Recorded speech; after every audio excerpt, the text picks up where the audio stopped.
La colección Ideas en la Educación Argentina de la Universidad Pedagógica de la Provincia de Buenos Aires reúne títulos representativos de las diversas tradiciones pedagógicas. Además, cuenta con un video y un estudio crítico que enriquecen y facilitan el abordaje de la obra, del autor y su época. Darío Pulfer.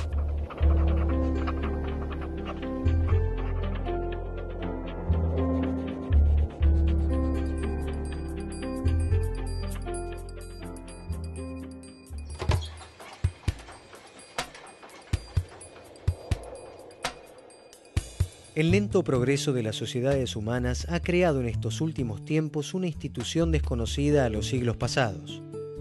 La instrucción pública, que tiene por objeto preparar las nuevas generaciones en masa para el uso de la inteligencia individual, por el conocimiento, aunque rudimental, de las ciencias y hechos necesarios para formar la razón, es una institución puramente moderna, nacida de las disensiones del cristianismo y convertida en derecho por el espíritu democrático de la asociación actual. Hasta ahora 2 siglos había educación para las clases gobernantes, para el sacerdocio, para la aristocracia, pero el pueblo, la plebe, no formaba, propiamente hablando, parte activa de las naciones.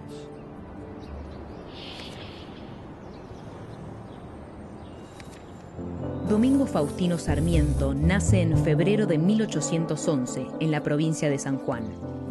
En su juventud, crea el diario El Sonda. Es maestro y fundador de escuelas.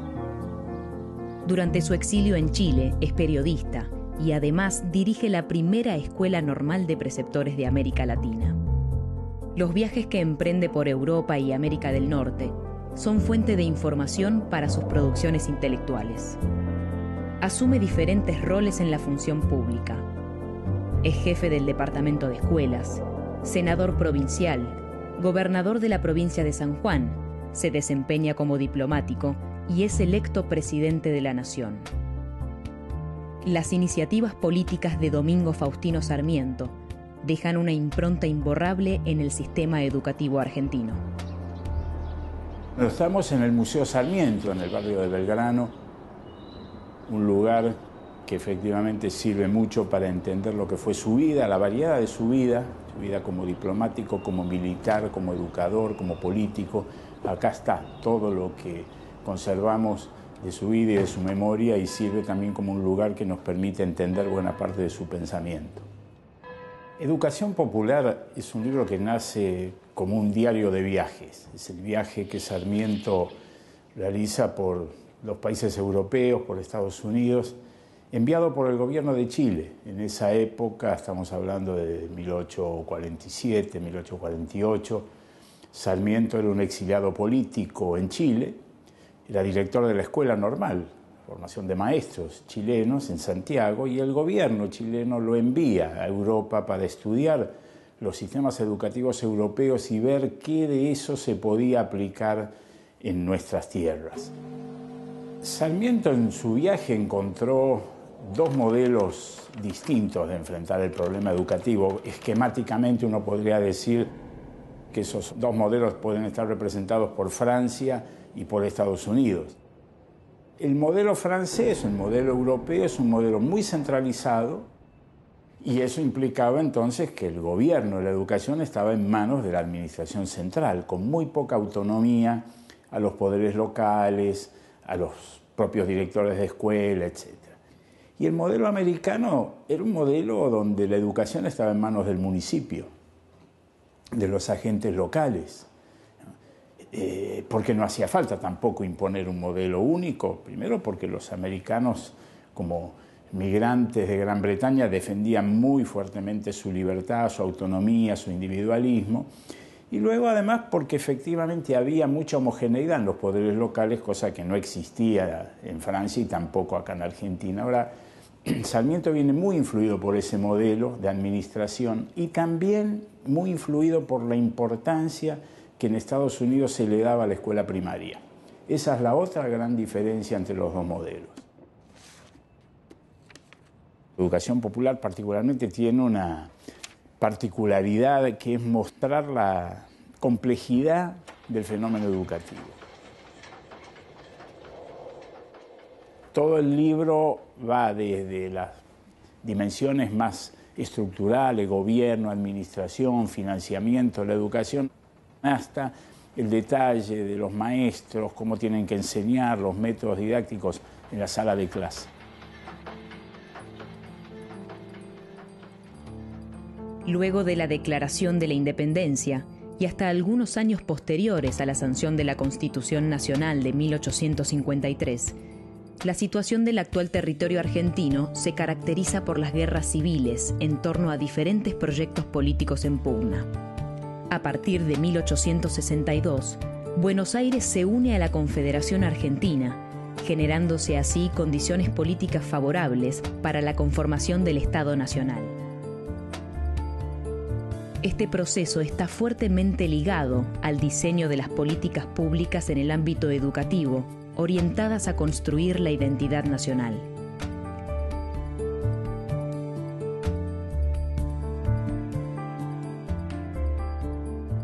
Cuando él analiza el gobierno de la educación, toma dos grandes temas: administración y financiamiento.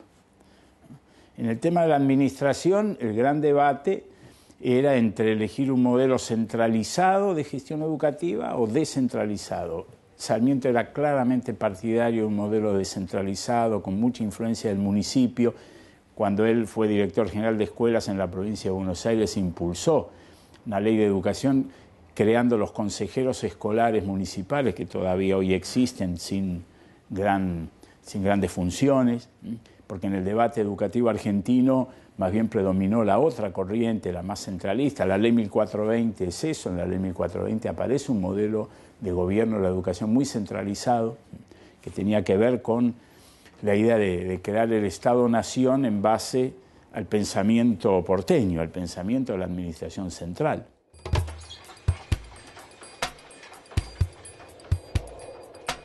La enseñanza primaria constituye un ramo de la administración pública. El Estado preside a la educación, la dirige e inspecciona. Todo niño en el Estado debe recibir educación. La masa total de la renta para sostener las escuelas debe ser proporcionada al número de niños de 4 a 16 años que haya en el Estado. Y el otro gran capítulo en esto del gobierno es el financiamiento, donde también se aprecia esta idea. Sarmiento creía en la necesidad de un financiamiento educativo permanente, pero él decía, en términos realistas, para financiar la educación tenemos que pedirle a los ricos que paguen la educación de los pobres. Y la mejor manera de hacerlo, decía él, no era con una administración central, sino local. Los ricos, decía él, van a estar más dispuestos a financiar la educación de los pobres de su localidad, sus vecinos, del medio en el cual los rodea, y no pensar en rentas generales más abstractas que seguramente, decía él, no iban a contar con el apoyo financiero de las familias más enriquecidas. Pero lo interesante es cómo él percibe, insisto, esta importancia de un gobierno de la educación con participación local y con un financiamiento permanente que asegure la educación de los más pobres. La instrucción de las escuelas obra sobre cierta masa de niños reunidos, y un sistema de enseñanza no es otra cosa que el medio de distribuir en un tiempo dado la mayor instrucción posible al mayor número de alumnos. Para conseguirlo, la escuela se convierte en una fábrica, en una usina de instrucción, dotada para ello del material suficiente, de los maestros necesarios, local adecuado para que juegue sin embarazo el sistema de procedimientos, y enseguida un método de proceder en la enseñanza que distribuya los estudios con economía de tiempo y dé mayores resultados. En términos didácticos, Sarmiento no es un pedagogo, ni pretende serlo, pero tiene algunos aspectos importantes que, por ejemplo, el gran respeto al maestro. El centro del proceso de enseñanza-aprendizaje es el maestro. Él tiene que ser el educador, entonces educador no solo por lo que enseña, sino por lo que él transmite como persona, sus conductas, sus valores. Y termino con esto, ¿no? El gran indicador del carácter contracultural de esta propuesta pedagógica fue traer a las maestras americanas de Boston a que dirigieran y manejaran las escuelas normales formadoras de maestros en la Argentina. Si había algo contracultural era eso. Mujeres protestantes, no manejaban el idioma, ellas encargadas de formar a nuestros maestros. Las salas de asilo tienden más a preparar la educación moral del niño que a su instrucción, sin descuidar esta última como medio de invertir el tiempo. La edad de los alumnos de estos establecimientos no ha de pasar de 7 años ni bajar de 2. Su objeto es modificar los vicios del carácter, disciplinar la inteligencia para prepararla a la instrucción y empezar a formar hábitos de trabajo, de atención, de orden y de sumisión voluntaria. Las salas de asilo es un capítulo entero del libro que tiene una actualidad enorme. Y el análisis de Sarmiento en el libro fue muy importante demostrar la importancia que tenía que desde los primeros años de vida hubiera alguna oferta educativa, especialmente para los más pobres, los marginales, aquellos sectores de población donde la socialización primaria, esos primeros años de vida, se realizaba en condiciones muy deterioradas, tanto desde el punto de vista material como cultural. Entonces él proponía la idea, ¿no?, de crear antes de entrar a la escuela esta oferta de educación inicial que tenía esta forma del asilo, que en una forma extrema, o sea, significaba sacar al chico de su familia, pero en muchos casos no había familia, o una familia ausente. Y bueno, más allá de la actualidad que pueda tener concretamente el contenido de esas salas, lo importante es el concepto. La idea de que hay que empezar lo más tempranamente posible con la tarea educativa. La obra de Sarmiento no puede dejar de ser polémica, incluso hasta por su magnitud. Si uno mira, las obras completas de Sarmiento ocupan más de 50 tomos.